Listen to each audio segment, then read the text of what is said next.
Pemirsa, putusan Mahkamah Konstitusi MK terkait pilkada yakni syarat usia calon kepala daerah dan ambang batas pencalonan akan terus dipedomani hingga penetapan pasangan calon.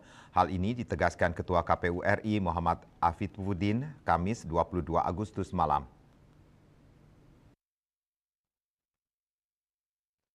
Dikutip dari kantor berita Antara, Afifuddin menegaskan kepastian ini untuk menepis anggapan bahwa putusan MK yang dibacakan pada Selasa 20 Agustus dipedomani pada saat pendaftaran calon saja.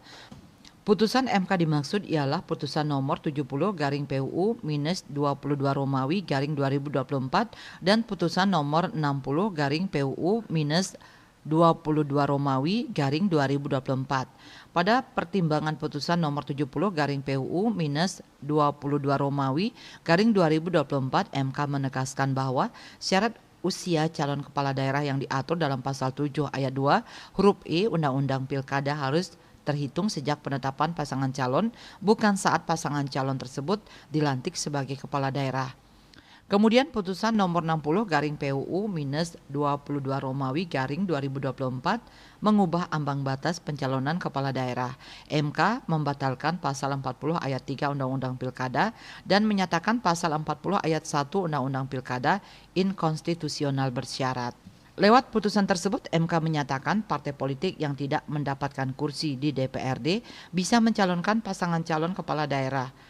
Penghitungan syarat untuk mengusulkan pasangan calon hanya didasarkan pada hasil perolehan suara sah dalam pemilu di daerah bersangkutan, yakni berkisar dari 6,5 hingga 10%.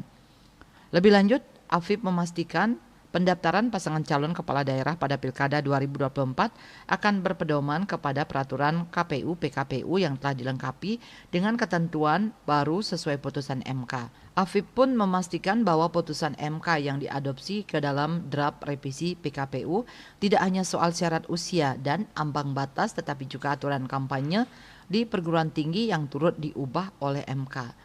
Diketahui MK melalui putusan nomor 69/PUU-22 Romawi garing 2024 memperbolehkan kampanye pemilihan kepala daerah dilakukan di kampus asal telah mendapatkan izin dan tidak membawa atribut kampanye.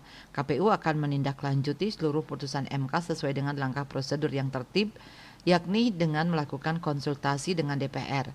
Menurut dia, rapat dengar pendapat RDP bakal dilakukan pada Senin 26 Agustus, satu hari sebelum pendaftaran calon kepala daerah dibuka. Bali Post melaporkan.